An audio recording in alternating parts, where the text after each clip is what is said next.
Por fin, paz interior. Y buenas noches amigos, estoy que me cago de la emoción, que me meo de la emoción. Estoy muy contento, casi no puedo controlar mis esfínteres bucales.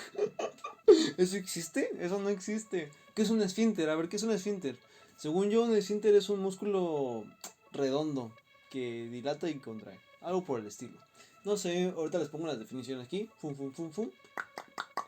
Y bueno, buenas noches a todos. Es de noche, tal vez lo estás viendo de día. Muy probablemente lo estás viendo de día. ¿Y qué día es hoy? No sabemos. Es el día de aprender con Fabri. Y para demostrarlo, nos vamos a poner la bata. Listo. Nos salió bien esa transición. Todo se perdona en esta vida excepto una cosa y es rendirse.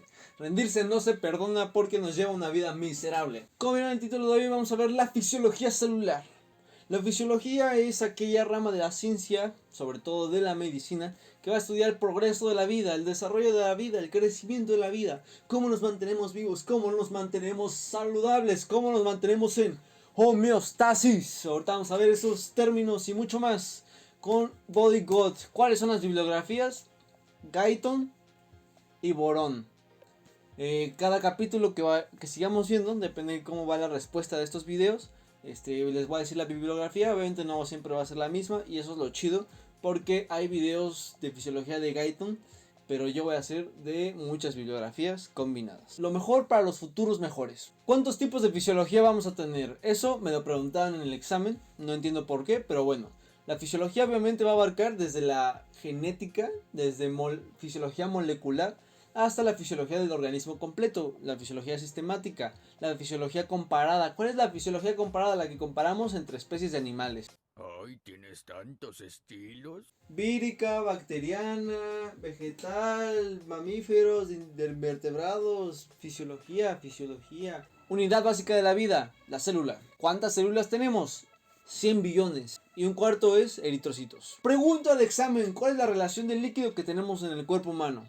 La relación va a ser, tenemos 60% los hombres, 55% las mujeres, varía según la edad, un bebé tiene 70%, un adulto va a tener 50%, pero en general sigue un patrón y es que esos 2/3 de ese líquido va a ser líquido intracelular, adentro de la célula, y 1/3 de ese líquido va a ser líquido extracelular, afuera de la célula, y de ese líquido afuera de la iglesia, y de ese líquido extracelular vamos a tener 80% líquido intersticial. Está en el intersticio, está en donde no hay nada aparentemente.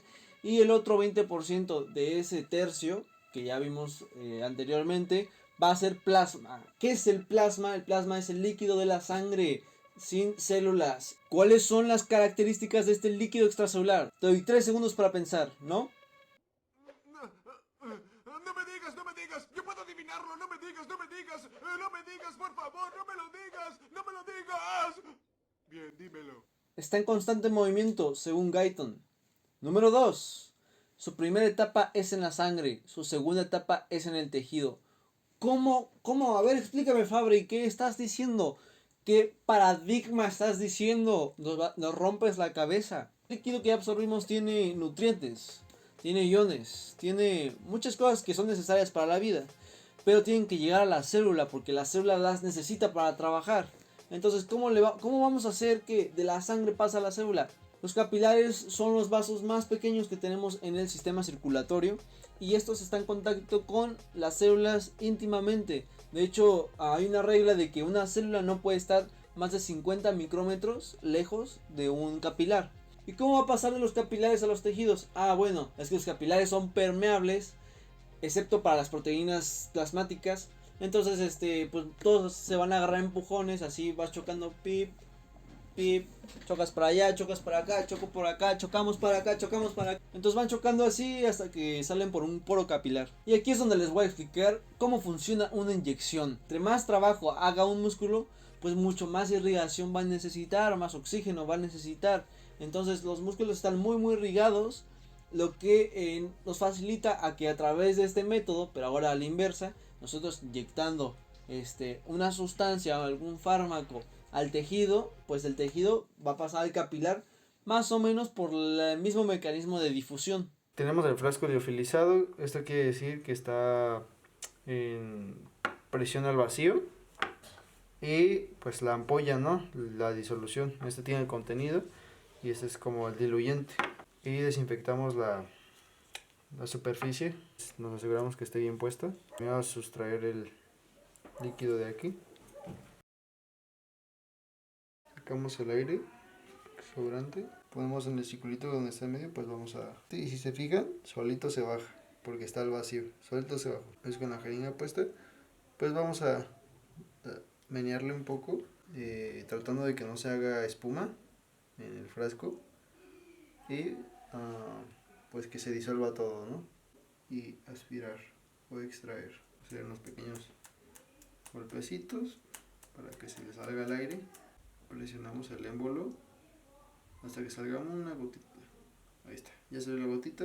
Esto quiere decir que ya no hay aire. Vamos a empezar a desinfectar del centro a la periferia, donde empieza el coxis y donde terminan los sacros, más o menos como por aquí, y a la línea escapular, media escapular, también aquí. Entonces más o menos este cuadrante, que es el cuadrante superior externo, y así como lápiz procedemos a inyectar verticalmente un ángulo de 90 grados. Extraemos un poco para ver si estamos en vaso. Presionamos el émbolo para que el líquido entre. Y es por eso que se va la sangre. Obviamente la vía más rápida pues es endovenosa, ¿no? En corto llega la sangre, pues es aquí, ¡pam! Nos damos.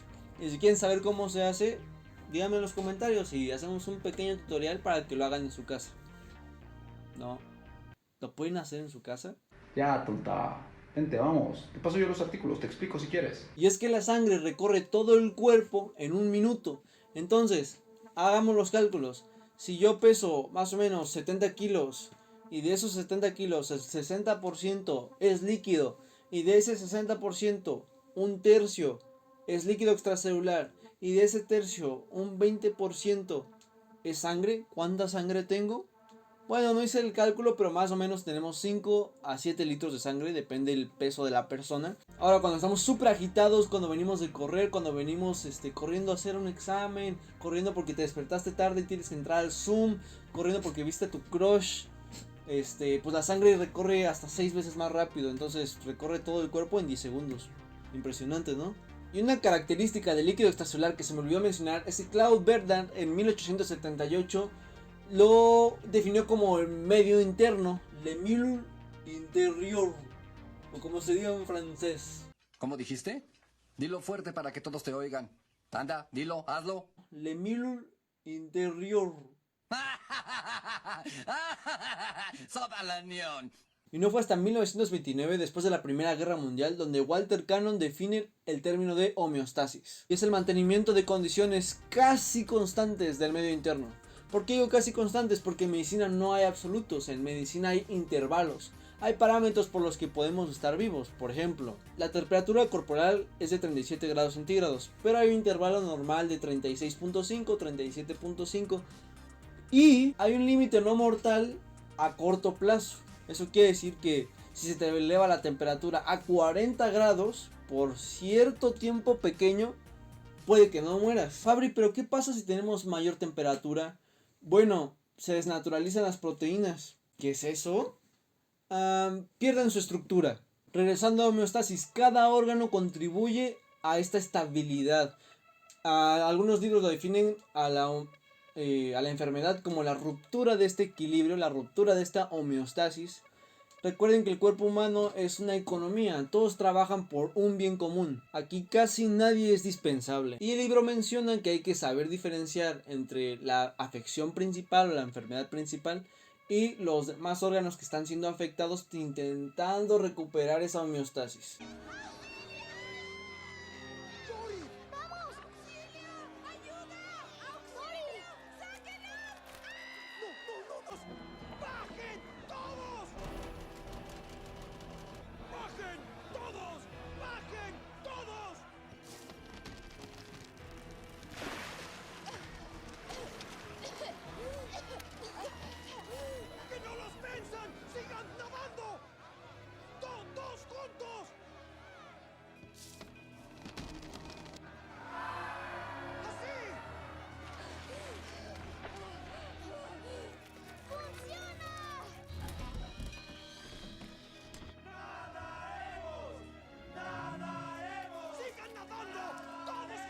Y esto le llama el borón como un sistema de redundancia, porque muchos sistemas del cuerpo se encargan de una misma cosa. Entonces si falla uno, los otros intentan de sostenerlo. La fisiopatología explica el cómo de la alteración de los procesos fisiológicos. Y por último, para concluir la clase de hoy, vamos a ver retroalimentación positiva y negativa.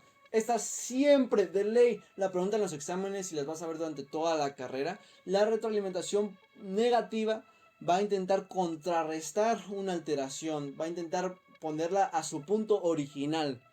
Un ejemplo de ella. Y no, la retroalimentación negativa no es mala. Es muy buena, de hecho. Bob Esponja, tienes que ayudarme. Patricio y Don Cangrejo no entendieron nada. Calamarino llegará muy pronto y además... Bob Esponja. No puedo hacerlo. No puedo hacerlo, Calamardo. ¿Qué? Cada oración, cada párrafo, me lo he aprendido de memoria. ¿No lo entiendes? Mi cerebro está a punto de explotar. Si tengo que memorizar un solo pedido, creo que voy a explotar. La retroalimentación positiva va a ser que de un estímulo inicial va a provocar reacciones del mismo tipo, pero cada vez va a requerir un estímulo más fuerte. Es como un círculo vicioso, es como una avalancha. El efecto inicial lo vamos a hacer más grande, lo vamos a replicar. Uno de ellos es la coagulación. Los factores de coagulación, esas enzimas van a activar otras enzimas y estas enzimas activadas van a activar otras enzimas. O por ejemplo la conducción eléctrica de las fibras nerviosas. Canales de calcio abren más canales de calcio, que abren más canales de calcio. Obviamente estos sistemas no se pueden contradecir y lo vamos a ver. Imagínense que el cuerpo es un termostato. Entonces soy un termostato y tengo que mantener una temperatura de 25 grados específicamente. Mi termostato interno dijo, ok, ya bajamos a 24, tenemos que prender el radiador. Lo prendemos y se sube a 25. Ahora de repente pasa el día y se sube a 26. Ahora mi termostato va a prender el refrigerador para que se baje a 25. Sería una pérdida de energía tener prendido el radiador y el refri al mismo tiempo. Y así nos mantenemos en el equilibrio de los 25 grados y a todo eso se le llama homeostasis.